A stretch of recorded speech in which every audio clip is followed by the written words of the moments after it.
A part shortage is holding up the production-ready Nikon Z8. But what about the Nikon Z6 Mark III, the Nikon Z7 Mark III, or the Nikon Z5 Mark III? Is Nikon's 2023 roadmap a sufficient response against Canon and Sony? Details coming up, but first I encourage you to subscribe and choose all notifications so that way you're kept informed on the latest camera gear, news, and rumors.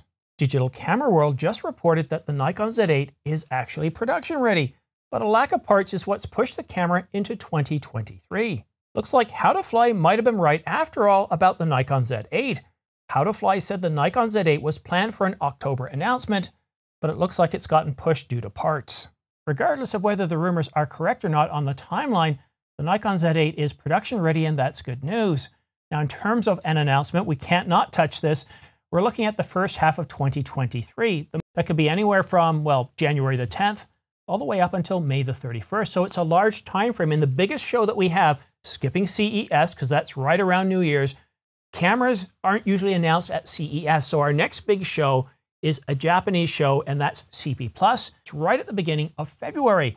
And I think that's the most likely time that we could start seeing camera announcements the week before. So that takes us into January. But the Nikon Z8, what do we have in terms of specifications for this camera? Well, sadly, we don't have a lot. But what we do have is a couple of conceptual models. The first is that the Nikon Z8 is basically going to be a mirrorless version of a DSLR, the D850. The other conceptual model is that it's going to be a direct competitor to the R5s. That's right, the Canon EOS R5 and the Sony A7 R5.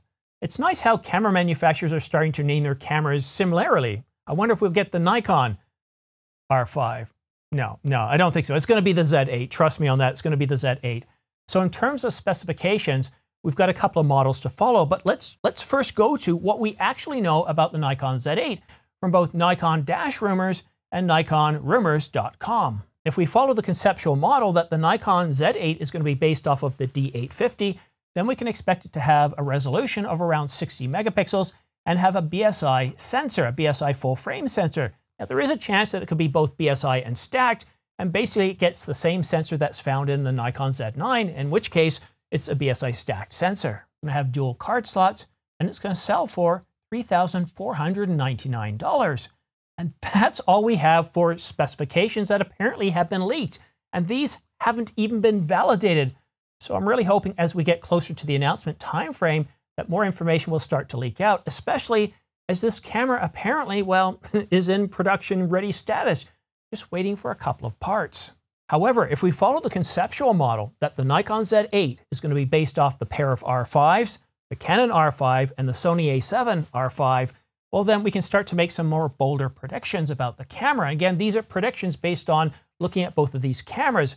If it's going to be a direct competitor, well, let's look at that sensor. The Canon R5 has 45 megapixels, and the Sony R5, A7 R5, has 61 megapixels. So we can see a resolution somewhere between 45 and 61 megapixels, but the camera could probably even push a little higher than that. And in terms of being BSI or stacked, well, I think it's very safe to say that the sensor is going to be at least backside illuminated, but it could also potentially be BSI stacked, as the Nikon Z9 also has a BSI stacked sensor. And if it takes that same sensor, well, then obviously it's going to be BSI or stacked, or sorry, BSI and stacked. And now for the video specs. The Canon R5 does 8K video, as does the Sony A7 R5. But the really big difference between these two cameras is, well, the refresh rates and resolution. So at 8K, the Canon R5 can do RAW up to 30 frames per second, whereas the Sony A7 R5 can do 8K, but it can't do 30 frames per second, and it can't do RAW. So we're looking at IPB. So either way, the Nikon Z8, in my view, it would be rather silly if Nikon didn't do this. And I'm pretty sure dollars to donuts, there's a new expression, dollars to donuts, that the Nikon Z8 is going to do 8K, 24, 25, and 30 frames per second. I don't think it's going to step on the territory of the Nikon Z9 and do 8K 60. I also don't think that we're going to see Apple ProRes, but that would be a boost if we did get that. Now, in terms of 4K, again, both of these two R5s do it a little bit differently.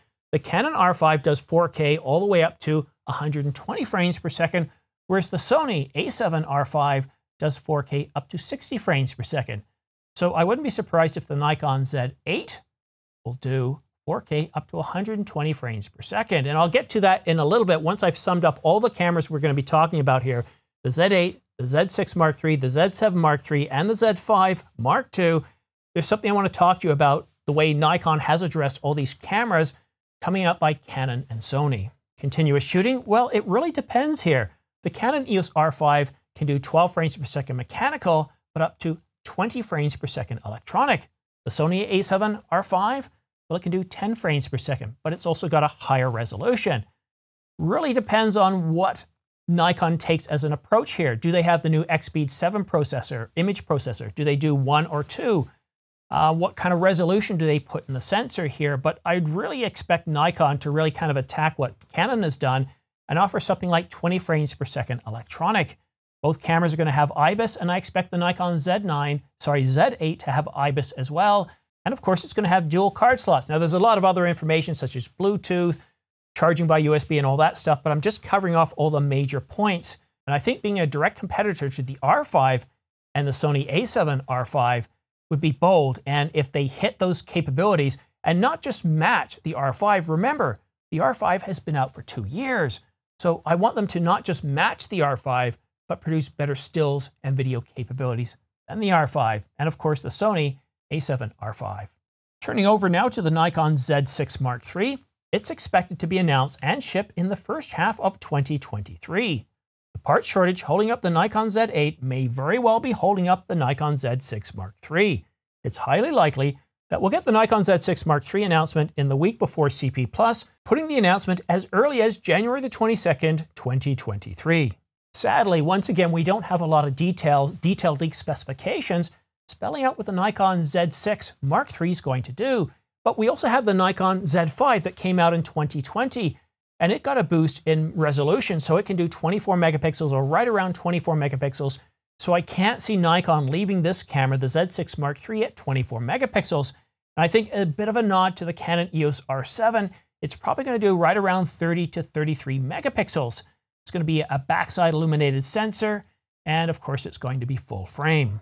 Like the Nikon Z8, it's also going to have an Uppbeat 7 image processor, so a much needed upgrade there as well. And in terms of continuous shooting, we had 14 frames per second on the Z6 Mark II, so I definitely think there's an opportunity here for Nikon to go well past that. Keep in mind what Canon's done with the R7 and the R10. These were cameras announced this year, and they're setting a new, well, benchmark for continuous shooting, pushing up to somewhere between 23 and 30 frames per second. And of course, we're seeing cameras that can now shoot 40 frames per second. So what can we expect here? Well, in terms of shooting rates, I wouldn't be surprised if we see anywhere from 20 to 30 frames per second. We could even see 40 frames per second. But here's the caveat, the buffer. It's all about the buffer here. Now with the Canon R7 and R10, what Canon's gone ahead and done is said, sure, you can shoot at 23 frames per second. You can even shoot at 30 frames per second. But that buffer, well, it's going to fill up pretty quickly, and all you're going to get in terms of a burst is 1 second. And after that, it's really going to slow in terms of how quickly that buffer is going to, well, empty itself out before you can hold down that shutter button once again.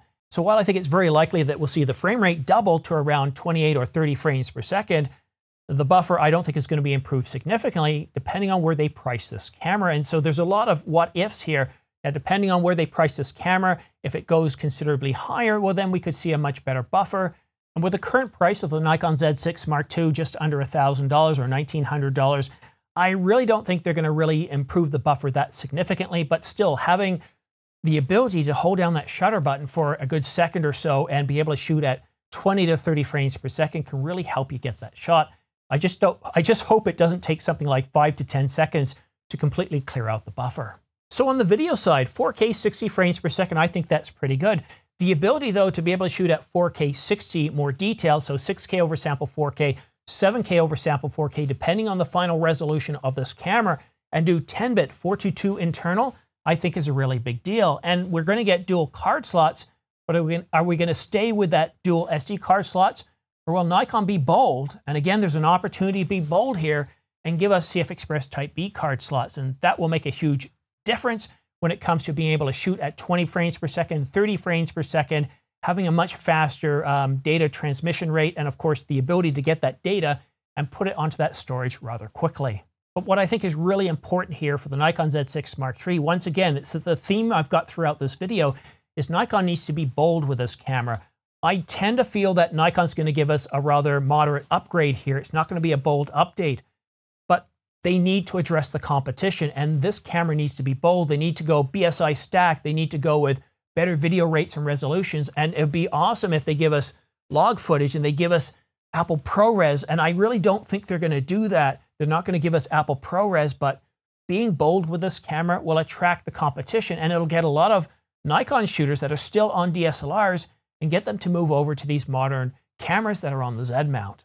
The Nikon Z7 Mark III, like the Nikon Z6 Mark III, is expected to be announced and shipped in the first half of 2023.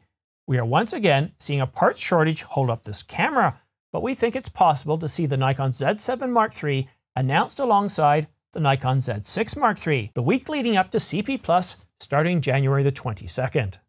When it comes to the leaked specs of the Nikon Z7 Mark III, we even have less than the Nikon Z6 Mark III, so it's not going to take too long to cover them off. Obviously, it's going to be full frame. We're going to get a 2023 first half announcement, and the price is $3,000. Yep. And that's thanks to NikonRumors.com and Nikon-Rumors.com. I was really hoping for a whole lot more about this camera, especially as according to How to Fly, he came out a couple of times in 2022 telling us that, yep, the Nikon Z6 Mark II and the Nikon Z7 Mark II, Mark IIIs, are going to be announced no later than October. And, well, here we are in the middle of November on the verge of, well, the busiest shopping season of the year and the busiest holiday season in the United States. And no Nikon Z6 Mark III, no Nikon Z7 Mark III, and some pretty lame attempts at leaked specifications. Nothing I'd expect from cameras that are pretty much ready for production. Looking at the Nikon Z7 Mark II, we can easily predict what we think we could see in the Nikon Z7 Mark III. And the first is sensor size. Now this one, like the Z6 Mark II, could be anywhere from 45 to 60 megapixels. It could just be a BSI sensor, or it could be a stacked BSI sensor. Either is possible. It's definitely going to get that new Uppbeat 7 image processor, most likely just one of them. And in the still shooting rate, we really don't expect it to go over 10 frames per second. Now, on the video side of things, this is where we think this camera is more or less going to cap out at 4K all the way up to 60 frames per second, but I'd really like to see 4K 120. I think it should do 4K 120. Look at what Canon's done with the Canon EOS R5. I'm starting to lose my voice there for a minute there, but look at the two R5s, the Sony A7 R5 and the Canon EOS R5. The Canon R5 does 4K up to 120 frames per second, but I do get that this camera costs a little bit more, but once again, Nikon needs to be bold here. They're not just looking at selling this camera to what's remaining of their customer base. They want to attract people that have left Nikon and gone to Canon, that have gone to Sony or somebody else, but they also want to attract new customers, and that's important for growth. Nikon needs to grow their customer base. They need to attract people not just from the DSLRs, from the old F-mount, but they need to attract customers that are looking at a new camera. They need to attract customers that aren't too happy with Canon over the third-party lenses, or Sony's slow pace of upgrading their cameras, or people who aren't too happy with OM Systems' handling of the Olympus cameras, or Lumix, or anything else. Nikon needs to grow their base, and to do that, they need to be bold with this camera. So dual card slots, yes, but what about dual CF Express Type B card slots, giving us much faster speed, the ability to move that data from rest into motion, data in transition, or taking data in transition, capturing it from the sensor, to moving it to at rest in the CF Express Type B card slot would be a huge boon. Nikon needs to be bold with the Nikon Z7 Mark III, the Nikon Z6 Mark III, and the Nikon Z8. But now let's take a look at the Nikon Z5. Once again, we know very little about this camera other than it was supposed to be announced this year. We know very little about the Nikon Z5 Mark II. We do know that the Mark I was announced 2 years ago in 2020. So that's only 2 years. Why are we expecting an upgrade in 2022? Well, if we look at cameras like the Nikon Z9, they're usually refreshed anywhere from 3 to 5 years, the flagship cameras from Sony, Canon, and Nikon.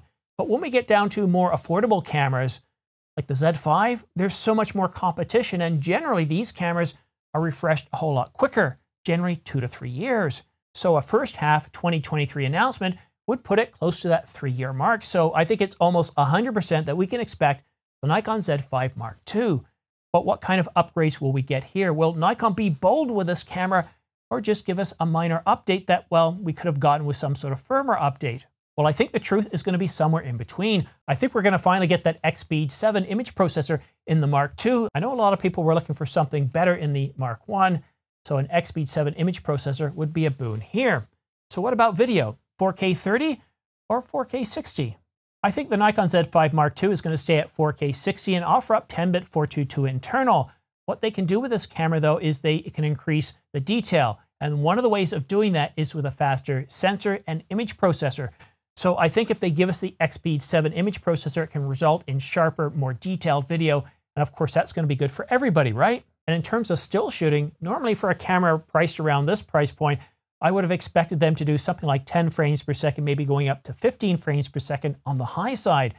But as we've seen with Canon, with the R7 and the R5, and with the competition, we're starting to see the frame rates go up an awful lot. And usually how, well, they're sort of differentiating between the low-end models and the high-end models is with the buffer. So while you can shoot at 20 frames per second or 30 frames per second or even 40 frames per second, depending on the price that you pay for your camera, what happens is that buffer is not as fast and it's smaller. So you might be able to shoot at 30 frames per second like you can on the Canon R7, but what always ends up happening is right around that 1 second point, and I'm talking right at a second, not much more, basically the buffer's full and it takes a while to clear it out. But now I want to talk about something rather serious. We've talked about the lineup expected in 2023 from various leaks, from Nikon rumors and others, but something we need to address that is, well, very important to the future of Nikon and also us to continue purchasing lenses for both the F mount, so the old DSLRs like the D850, or the Z mount, the future. That's where Nikon's planning on going. And right now, what I'm hearing constantly from Bahography and others is, well, there's not a lot to get excited over. Where's Nikon's response to the Canon EOS R5 that came out a good 2.5 years ago? A camera that can do 8K video up to 30 frames per second in RAW, that can shoot electronic at 20 frames per second, that has pretty good dynamic range, that's a really awesome stills camera, but also does very good video. 2.5 years out, no one's looking at the R5 and saying, yeah, that thing's getting old in the tooth. Not like they did with the Canon EOS R, where even a year later they're looking at the camera thinking, yeah, based on the competition, this thing is, well, not where it needs to be. And where's Nikon's response to the Sony A7 R5, the two R5s? We don't have that yet. We really expect the Nikon Z8 to be a response there. What about the response to the Canon EOS R7, a camera that's come out, I think it's been out for what, since May? It was announced in May, so I think we're looking at about a couple of months that it's been out, maybe 3 months. Well, where's Nikon's response to that? And what about the Sony FX3, a camera that's a video-centric version of the Sony A7 III? Where's Nikon's response to that? Or the recently announced APS-C version of that camera for half the price, under $1,800, the FX30. Both cameras are selling very well, as is the A7 III. And sometimes in worldwide sales, we'll see all three cameras in the top 10. And so that's the big question. What is Nikon's response? Do you remember back to September last year, before we had the announcement of the Nikon Z9, how there was a lack of any sort of roadmap in terms of leaked specifications to give us hope? Sure, there was something about the Nikon Z8 and Z9, but these weren't validated and they were pure speculation.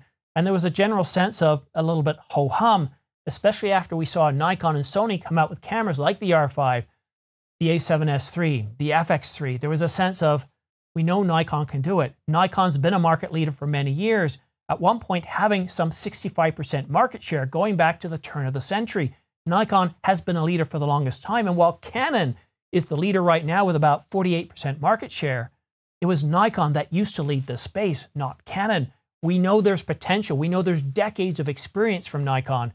Where's the camera to get me upgrading from the D850? Where's the Nikon Z8, the camera that fills the hole, offered by Canon and their R5 and Sony and their A7 V? It's tough. It really is, because I want to get excited, and I am. I got so excited over that Nikon Z9. I was really impressed with that camera. And then when Nikon came out with their financials, wow, they were turning the ship around. Things were getting exciting. And then this year in 2022, we were going to get the Nikon Z6 III, the Nikon Z7 III, and a Nikon Z8 announcement, and two other cameras, one of them being the Z30, and maybe even the Z5 II. And where are we today? Well, with very little. Sure, we got the Z30, and yes, I get it. This is plaguing other companies too, like Canon. But Sony, they seem to be getting an awful lot of product out the door. The FX30, the FX3, the A7S, I was going to say the A7S III, the A7S V. What is it about Canon and Nikon that they're having trouble? And Nikon needs to get more cameras out. At least Canon addressed the R7 and the R10 this year. Nikon, we need to see it. Show us the love. Leak us information, or at least let us know. Have an executive come out and tell us, don't worry, we've got a great year planned for 2023. Give us a little bit of a teaser, leak a trailer or something. But let us know, because we're worried that Nikon Z8 shouldn't be a camera that we're getting in 2023. It shouldn't be a camera that we were supposed to get in 2022. That's a camera we should have gotten in 2020. And the Z6 and the Z7, the Z8, the Z5 Mark II, each of these cameras has to be bold. We can't just do a minor update to these cameras that catch up to the competition. No, Nikon, you need to be bold. You need to not only capture the imagination of Nikon customers that are still on DSLRs or that bought the original Z6 and Z7. You need to be bold enough to attract new people to the platform, like you did back at the turn of the century, like you did in the 90s and the 80s. Nikon, be bold. And if you want to stay up to date on all the latest camera news and rumors, go ahead and hit that subscribe button and choose all notifications. By choosing all notifications, as soon as I publish a new video like this one here, you'll get notified. You'll get notified by YouTube, so that way you can stay up to date on all the latest news and rumors. And that saves you from scrubbing all the Twitter feeds, all the RSS feeds, all your favorite websites, your magazines, YouTube channels, and all that. I still love scanning everything, but for those days when you're in a big rush, I cover all the major camera brands, all the major camera models, all the major news and rumors, then I do reviews. All that right here in one spot. So please subscribe, choose all notifications, and let me know what you think about my predictions for 2023 based on the leaked specifications. Thank you so much for watching. We'll see you again soon.